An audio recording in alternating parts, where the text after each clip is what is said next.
ഓറ എന്ന് പറയുന്ന ഈ സ്ഥാപനം ഞാനൊരു കഴിഞ്ഞൊരു 3 വർഷത്തോളമായിട്ട് ചേർന്ന് പ്രവർത്തിക്കുന്ന ഒരു സംഘടനയാണ്. കേരളത്തിൻ്റെ ഇന്നത്തെ ഒരു സാഹചര്യത്തിൽ മയക്കുമരുന്ന് എന്ന് പറയുന്നത് കേരളത്തിൻ്റെ ക്യാമ്പസുകളെ മാത്രമല്ല കുടുംബങ്ങളെ വരെ ബാധിക്കുന്ന, കാർന്നു തിന്നുന്ന വലിയ ഒരു വിപത്തായിട്ട് മാറിക്കൊണ്ടിരിക്കുകയാണല്ലോ. പോരാത്തതിന് ഇപ്പോൾ ഈ കോവിഡിനൊക്കെ ശേഷം ഈ മയക്കുമരുന്നിനെ കൂടാതെ മറ്റൊരു തരത്തിലുള്ള ലഹരി കൂടി, ഡിജിറ്റൽ ലഹരിയും കൂടി കുട്ടികളിലോട്ട് എത്തിച്ചേർന്നിട്ടുണ്ട്. അപ്പോൾ ഇത്തരത്തിലുള്ള ലഹരികളിൽപ്പെട്ടിട്ടുള്ള കുട്ടികളെ എങ്ങനെ അതിൽ നിന്ന് സംരക്ഷിക്കാമെന്നുള്ളത് സമൂഹത്തിൻ്റെ മുമ്പിലുള്ള വലിയൊരു ചോദ്യചിഹ്നമാണ്. ഈ ഡിജിറ്റൽ ലഹരിയുമായിട്ടൊക്കെ ബന്ധപ്പെട്ടിട്ടുള്ള ഒരു പ്രശ്നം കുടുംബത്തിലുള്ള ആളുകൾക്ക് തന്നെ ഇവരേത് വഴിക്കാണ് പോകുന്നതെന്ന് അറിയാൻ തന്നെ കഴിയില്ല എന്നുള്ളതാണ്. ഇപ്പോൾ സ്കൂളുകളും അച്ഛനമ്മമാരും സമൂഹവും ഒക്കെ എന്താണ് ഇതിൽ ചെയ്യേണ്ടത് എന്നറിയാതെ തുറിച്ച് നോക്കി നിൽക്കുന്ന ഒരു സാഹചര്യത്തിലാണ് ഇത്തരത്തിലുള്ള സംഘടനകൾ പ്രവർത്തിക്കുന്നത്. ഓറയുടെ പ്രവർത്തനത്തിൽ ഞാനൊരു പ്രത്യേകത കണ്ടത്, അവരൊരു നോൺ മെഡിക്കൽ ഇൻ്റർവെൻഷനാണ് അതിൽ ചെയ്യുന്നത്. അതായത് ഒരു മരുന്ന് എന്നുള്ള ഒരു സംഭവം വെച്ചിട്ടല്ല അവർ ഈ പ്രശ്നത്തെ അഡ്രസ്സ് ചെയ്യുന്നത്. അവരതല്ലാതെ ബിഹേവിയറൽ തെറാപ്പി, അവർക്കൊരു പോസിറ്റീവ് എനർജി കൊടുത്തിട്ട് അവരുടെ വ്യക്തിത്വത്തെ തന്നെ മാറ്റിമറിക്കത്തക്ക വിധത്തിലുള്ള പ്രവർത്തനങ്ങൾ നടത്തുക. അങ്ങനെ അവരുടെ ഉള്ളിലുള്ള മൂല്യങ്ങളെ വീണ്ടെടുത്തുകൊണ്ട് കണ്ടെടുത്തുകൊണ്ട് അവരെ സമൂഹത്തിൻ്റെ മുഖ്യധാരയിലോട്ട് കൊണ്ടുവരിക, ഏതെങ്കിലും ഒരു കരിയർ ഓപ്ഷനിലോട്ട് അവരെ കടത്തിവിടാൻ ശ്രമിക്കുക എന്നുള്ളത്.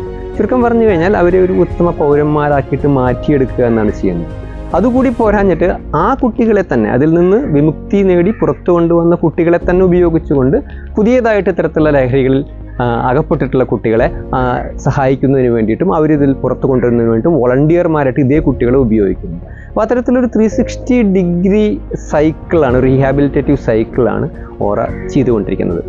ഇതല്ലാതെ വേറെ ഒട്ടേറെ ചാരിറ്റി പ്രവർത്തനങ്ങൾ വനിതകളുമായിട്ടും കുട്ടികളുമായിട്ടും എയ്ഡ്സ് രോഗികളുമായിട്ടും ഒക്കെ ബന്ധപ്പെട്ടിട്ട് സമൂഹത്തിലെ ഒട്ടേറെ പാവപ്പെട്ട ശ്രേണിയിൽ ജീവിക്കുന്ന ആളുകൾക്ക് വേണ്ടിയിട്ട് തയ്യൽ മെഷീൻ, ആട്, കോഴി, 2 വീലർസ് കൊടുക്കുക, കുട്ടികൾക്ക് ലാപ്ടോപ്പ് കൊടുക്കുക, അങ്ങനെ ഒട്ടേറെ സന്നദ്ധ പ്രവർത്തനങ്ങൾ കൂടി ചെയ്യുന്ന ഒരു സംഘടനയാണ്. പക്ഷേ ഇവരുടെ മുഖ്യമായിട്ടുള്ള പ്രവർത്തനം എന്ന് പറയുന്നത് ഈ ഡ്രഗ് റീഹാബിലിറ്റേഷൻ എന്നുള്ള മേഖലയിലാണ്.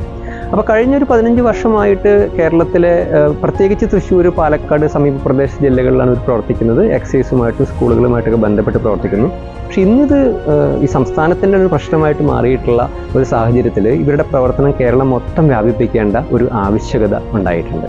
അപ്പോൾ കോൺഗ്രിഗേഷൻ ഓഫ് സിസ്റ്റേഴ്സ് ഓഫ് ചാരിറ്റിയുടെ കീഴിൽ പ്രവർത്തിക്കുന്ന സംഘടനയാണ് സിസ്റ്റർ ജീസ് തെരേസ്. അവരാണ് ഇതിന് നേതൃത്വം കൊടുക്കുന്നത്. അപ്പോൾ അവരുടെ ഒരു ഉജ്ജ്വലമായിട്ടുള്ള നേതൃത്വത്തിൻ്റെ കീഴിലാണ് ഇത് വളർന്നു വന്നിട്ടുള്ളത്. ഇത് ഇനി കേരളം മുഴുവൻ പ്രവർത്തനം വ്യാപിപ്പിക്കേണ്ട ഒരു സാഹചര്യമുള്ള ഈ ഒരു സ്ഥിതിക്ക് ഒരു ചെറിയ ഒരു കെട്ടിടത്തിൽ, ആ കെട്ടിടത്തിൻ്റെ ഒരു ഓരത്ത് നിന്നാണ്, വളരെ ചുരുങ്ങിയ സാഹചര്യങ്ങളിൽ നിന്നാണ് ഇവർ പ്രവർത്തിച്ചു പോന്നിട്ടുള്ളത്.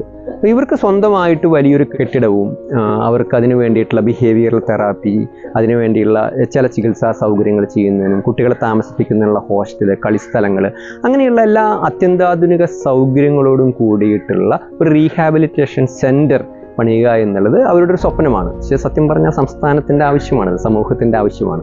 ഏകദേശം ഒരു 3.5 കോടിയോളം ചെലവ് വരുന്ന ഈ പ്രൊജക്റ്റിൻ്റെ പിന്നിലാണ് ഇവരെല്ലാവരും നിൽക്കുന്നത്. അപ്പോൾ ഇത്തരത്തിലുള്ള ഒരു പ്രവർത്തനത്തിന് വേണ്ടിയിട്ട്, അത്തരത്തിലുള്ള ഒരു പ്രൊജക്റ്റ് സാക്ഷാത്കരിക്കുന്നതിന് വേണ്ടിയിട്ട് സമൂഹത്തിൻ്റെ നാനാ തുറകളിൽ നിന്നുള്ള ആളുകൾ മുന്നോട്ട് വന്ന് അവരെ സഹായിക്കണമെന്ന് ഞാൻ അഭ്യർത്ഥിക്കുകയാണ്.